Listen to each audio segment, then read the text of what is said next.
Nico Saliagas. Et l'interview politique avec Audrey Crespo-Mara, c'est le président de la région Hauts-de-France, Xavier Bertrand, qui est avec nous ce matin.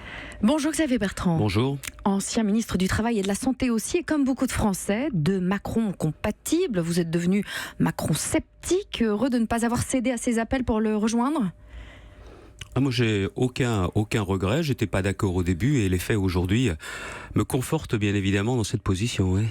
Gérard Collomb annonce sa candidature à Lyon en 2020. Le ministre de l'Intérieur envisage de quitter le gouvernement dès 2019. La bonne nouvelle, selon vous, c'est que Gérard Collomb se présente au municipal ou qu'il quitte bientôt le gouvernement ? Franchement, ce genre de choses, cette décision, moi, elle m'inspire strictement rien. Ce que j'aimerais bien, franchement, ça m'inspire rien.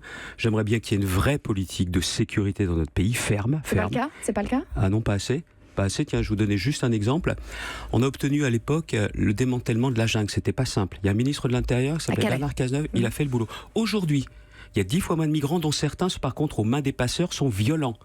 Vous avez vu les sanctions, vous ? J'en suis depuis plusieurs fois à l'interpeller là-dessus, qu'il fasse le boulot jusqu'au bout. Il ne le fait pas. Par contre, annoncer son départ au moment où il y a les déploiements des premiers renforts dans les quartiers, c'est quand même curieux. Hein. C'est-à-dire ? Je sais pas, on a besoin d'être avec ses hommes, devant ses hommes quand on est ministre de l'Intérieur. Emmanuel Macron présente son plan santé dans la matinée. Après le plan pauvreté et le plan environnement vélo, vous ne pouvez pas lui reprocher de vouloir réformer. Non, je souhaite que ça réussisse. Je souhaite que ça réussisse parce que notre système de santé, qui est toujours l'un des meilleurs au monde, il est aujourd'hui vraiment en danger. Vraiment en danger. Il y a besoin de le réorganiser, de le recentrer sur le patient, d'écouter aussi le malaise des soignants, qu'ils soient publics ou privé. Et je pense qu'il y a aujourd'hui de bonnes intentions. Agnès Buzyn, c'est quelqu'un qui est sincère, qui connaît bien le monde de la santé et qui a envie de réussir. Sauf qu'il faut l'aider en lui donnant notamment les moyens, et pas seulement cette année, pour qu'elle réussisse. Le numerus clausus sera supprimé en 2020. Vous y êtes favorable ? Oui, je suis favorable. Quand j'étais ministre de la Santé, je ne vais pas raconter ma vie, tout le monde s'en moque, mais j'ai beaucoup augmenté le numerus clausus. Beaucoup. Alors qu'à l'époque, les experts me disaient qu'il ne fallait pas, que c'était pas bien. Or, je suis désolé, les futurs médecins n'exerceront pas comme exerçaient leurs prédécesseurs. C'est comme ça. Donc je préférais qu'il y ait plus de médecins, dont certains d'ailleurs arrivent aujourd'hui en exercice. Il y a juste plusieurs points. Il ne faut pas que ce soit déguisé. Le retour de l'idée du conventionnement sélectif et de toucher à terme à la liberté d'installation des médecins. Moi, j'y tiens. Et je ne suis pas le seul, beaucoup de médecins y tiennent. Deuxièmement, c'est que le numerus clausus, s'il est supprimé, il faut qu'il soit supprimé tout de suite. Vous voyez le succès de ce film là. Bien sûr que c'est possible. Il faut tout simplement faire passer un texte avant la rentrée prochaine. Vous imaginez, c'est 60 000 étudiants qui sont engagés. On sait qu'il n'y en a que 8 000 qui sont pris. À qui on va dire... Écoutez, on est désolé, pour vous, ce sera encore l'épreuve quasiment de la guillotine, mais après, tout ira mieux. Vous ne pouvez pas ne pas entendre cette revendication des jeunes qui disent si on supprime, c'est dès la rentrée prochaine. Donc je demande à la ministre, si on va vers cette idée, clairement, de la prendre immédiatement et de trouver le texte pour l'appliquer tout de suite. Dernier point quand même, soyons clairs, il ne faut pas que ce soit Parcoursup qui fasse la sélection. Et la sélection, ne vous trompez pas, elle interviendra quand même quelques années après. Ça, je ne sais pas s'ils vont le dire, mais moi je vous le dis. Xavier Bertrand, vous avez été ministre du Travail. Depuis hier, la Fédération des horticulteurs croule sous les offres d'emploi pour le chômeur à qui Emmanuel Macron a conseillé de traverser la rue pour trouver du travail. Donc Emmanuel Macron avait raison, c'est le jeune ou Pôle emploi qui cherchait mal, non ? Bon, écoutez, on ne va pas passer notre vie à commenter les petites phrases du président, autrement on va faire que ça. Parce que j'avais cru comprendre que le président voulait maintenant faire de la pédagogie. Faire de la pédagogie, c'est pas donner la leçon. Parce que ce qui me plaît pas dans ce débat aujourd'hui, c'est qu'on est encore en train, il est encore en train de créer une fracture entre les Français. Il y a ceux qui disent, les chômeurs, c'est un peu des feignants, s'ils voulaient, ils pourraient bosser. Et puis d'autres qui disent, quand on est au chômage, c'est plus compliqué. C'est pas ça la vérité. Et le rôle d'un président, c'est de trouver des solutions. Et pas de faire de la communication matin, midi et soir, week-end compris. Mais ce franc-parler, il n'est pas si éloigné de celui de Nicolas Sarkozy, dont vous étiez le ministre. Mais justement, c'est des solutions dont on a besoin. Je vais vous donner un exemple. Moi, je suis pour qu'il y ait des droits et des devoirs en tout.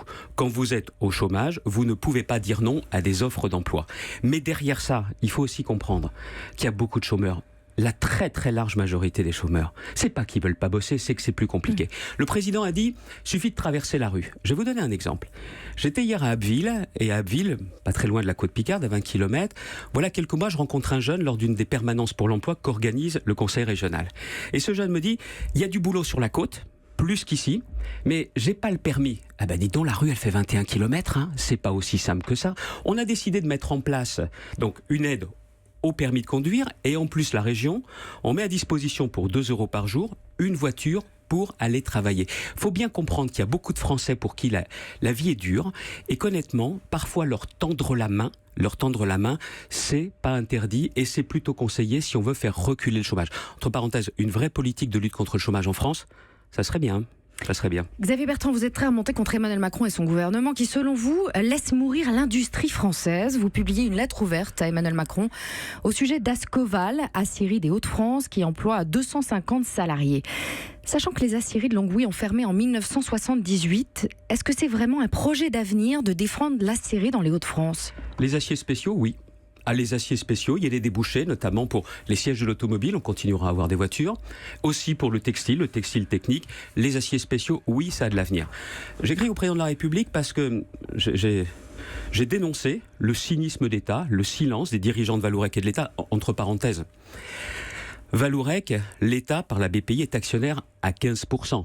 Donc si je leur demande, c'est parce qu'ils peuvent agir. Et Vallourec aujourd'hui préfère acheter le silence de tout le monde en étant prêt à verser de l'argent pour la liquidation de l'entreprise plutôt que d'aider un repreneur à garder l'activité. Parce que ça coûte plus cher ? Est-ce que c'est le rôle de l'État de verser des millions à chaque usine qui se meurt ? C'est pas, justement, eux préfèrent le faire pour fermer l'usine. Ils sont prêts, comme le dit un député chez moi, un député, M. Roussel, qui dit « On est prêt à payer des clous en or sur le cercueil de cette entreprise ». Moi, je préfère qu'on essaye de garder une relance de l'activité dans les aciers spéciaux. Pourquoi j'écris au président ?